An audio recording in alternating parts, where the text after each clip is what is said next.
So we are recording. Hey everyone out there. Strength and conditioning coach Taylor Gish here with Brent Cramer, men's athletic trainer. And we just wanted to talk today a little bit about, well, maybe we'll do a couple of videos together, or maybe with some other members of our staff, ways to educate and empower you on all things kind of athletic, health, and performance related. So Brent representing the health, actually more on the performance side than you might think, and then me representing the physical preparation and performance side. So we're excited to talk today predominantly about returning to play from this quarantine or this containment environment that the pandemic is forcing us into. So we know that we're not being as active right now, Brent. When we get back to playing games, when and how do we need to essentially ramp up to that? Honestly, thinking about ramping up to that. I mean, the ramping up is essentially from, if you think about like professional athletes, they start ramping up a couple weeks or a month after they finish their season, just to start getting their body ready and preparing for not only just preseason, but games as well. But making sure that the ramp is steady, but not like super fast. Like if you think of like a softball pitcher, like you're not gonna have them throw 100 pitches five months in advance. You're gonna want them to throw 20 pitches maybe, and then the next week it's 25, and ramping up like that. If we think of it in more of like a numbers standpoint, but like even like for football players, getting in the stance well before the season, that'll help a lot with just getting that movement ready for the season well before the preseason as well. That way your body's ready for preseason, and you're not coming that first day back and like sore. Or, sore is good, but like in being hurt. That's not we don't want you to feel hurt. We want you being sore to be better than being hurt, I would say. It's kind of ramping it up a little bit. Would be. I think that impacts some of our athletes totally dependent on time of year. You mentioned softball, a spring sport, who would otherwise be playing right now if it wasn't for the current pandemic situation. So, there may be some desire because I missed out on my competition, or I just to be more active than you might normally, which I think is fair. But again, it just goes to that logic of ramping up. Be honest about where you're at right now, which, if it's anything like you and me, is not your normal level of activity. I mean, Brent, we spend a majority of our day on our feet, moving around, either coaching or helping athletes. There would even be some ramifications for us physically if everything resumed tomorrow and we went instantly back to 5, 6, 7, 8 hours on our feet. There would be some feedback coming from our bodies. So imagine even more so when you're playing a sport, which is levels above and beyond just being, a working professional on your feet. I think you mentioned a great example in football with like a fall sport athlete.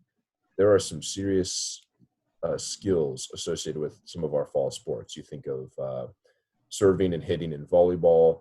We think of any of the position-specific skills in the game of football, even something like our cross country with running, the technical demands there.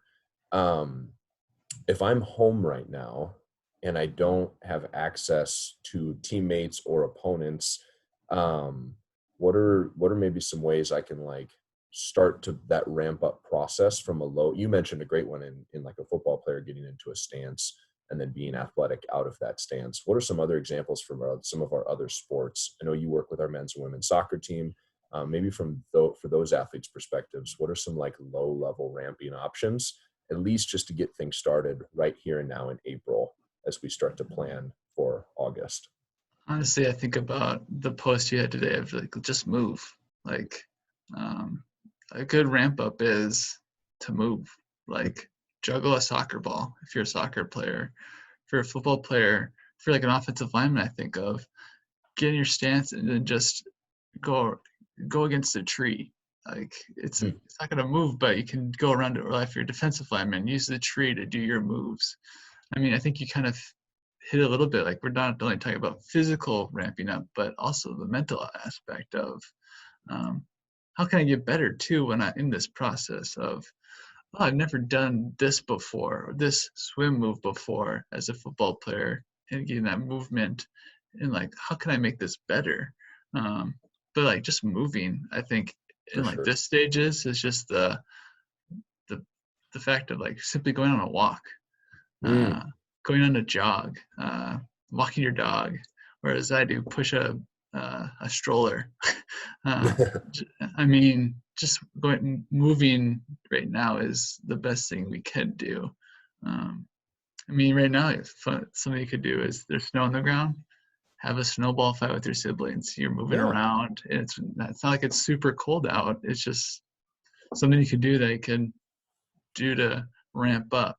General physical movement. Yeah. Absolutely.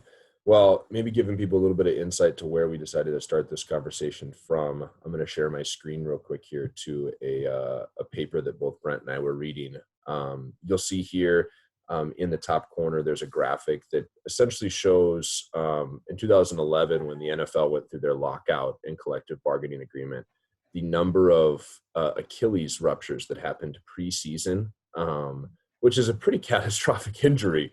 Yes. And you can see that big black bar there where it says the lockout that happened in the spring all the way through the summer, which is for a fall. Could you explain the lockout? So for those who might not know what that Yeah. means. So at least in that instance, since the players union was going through essentially with the owners of the teams agreeing upon terms, and whether that's salaries or whether that's benefits, there was no play, and then there was no preparation. So essentially any like payouts from contracts were all suspended during that. So if I'm not getting paid as a professional athlete, I'm probably not going to be doing any work. So a lot of couch sitting, honestly, not too different than what we're in right now. I mean, there might have been some athletes who had access to private facilities, but no one was reporting to their team. No one was training with their team. And then in, of course, typical dramatic professional sports fashions, everything wrapped up right before the preseason. So all these athletes went from, high performing athletes went from doing absolutely nothing to playing one of the, from a context standpoint, one of the most intense games on the face of the earth. Certainly from an energy systems or just like capacity standpoint, demanding as well. And is it any wonder that there was so many soft tissue and tendon and ligament issues? So, I mean, from our perspective with athletic health and performance being a big value of yours and mine collectively, that is a situation we're trying to avoid every year, but especially in a year where there's a situation like the present one where we know that activity levels might be lower than normal. Our fall sports didn't get a chance to do their spring seasons. Our spring seasons didn't even get to compete. So we're really trying to just put out this message here of ramping up and being mindful, like Brent said, of starting generally and then moving as the summer progresses and as the spring progresses here into some of those specific intensities and those specific sport situations as able. Yeah. I mean, if you think about it with like the lockout, like it even says on the sheet that you showed a 14-week preparation. How many months is that? Well, actually says on there. Almost 4 months. Like 4 or 5 months. I mean, we're going to be even longer than that. And I think and we can and my hope and prayer is that we are moving. All of you guys are moving out there, so that when you come and see us, that we don't miss a beat. I mean, correct. That's the goal. Like the goal Absolutely. is to not miss a beat. 100% availability. Mm-hmm. Yeah. Because if anything, I'd rather be the laziest athletic trainer out there and just watching you play and not treating you. That's like my dream. Yeah. Is to not be doing anything. The dream would be that you're just the emergency What Yeah. if? Yeah. Yeah, catastrophic. Exactly. Absolutely. Well, And you know, I I would won't assume, oh, and I would assume your dream is to be pick up right where you left off, and then even more precisely. so, let's ramp it up even more than we did the year before. Yeah, our ability to leverage any type of new training or progressive training or higher intensity training is all indicative on how people show up physically. One of the, the fact of the matter is we compete and we train and we prepare as a group. So just like in a game where your ability to succeed is contingent on the strength of every individual link in that chain, in the training process, our ability to push or our ability to elevate or where we can train at in a group setting is contingent on the abilities of each individual link. So, those of you who compete in team sports, showing up ready and available, and having a majority of your roster show up ready and available will instantly make you more competitive than even a roster that's more skillful, a team that's more skilled than you, but isn't physically ready to tolerate the intensity or the load of the game.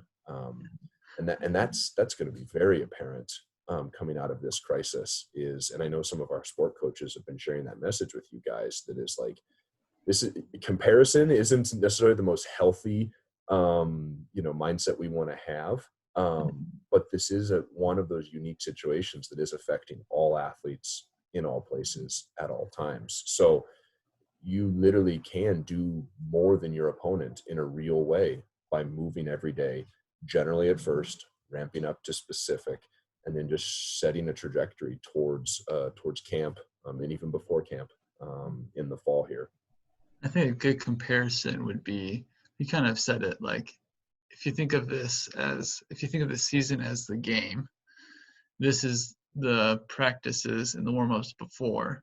Mm. And typically, like, so what I usually say to the teams that I work with, some have heard me say, is if you're warming up and you're moving, you're not standing still, you're not doing static stretching or those kinds of things. So cool yourself down because you want to be warmed up for the game. Mm. If like you see yourself warmed up and then you look at your opponent, they're sitting on the ground, just stretching, watching you guys warm up, you should automatically think you have an advantage because your body is warming up and theirs is now cooling down. And like that's kind of like where we're at right now. It's like Absolutely. right now we're kind of like cooling down, but make sure you still, like, this isn't like we're not at the before the game, but we should be at the practice where that's maybe where we're probably at, but we should be slowly moving up in the Absolutely. process. But that's Absolutely. kind of like a good metaphor or like comparison or like I don't know. No, I True. think you're absolutely right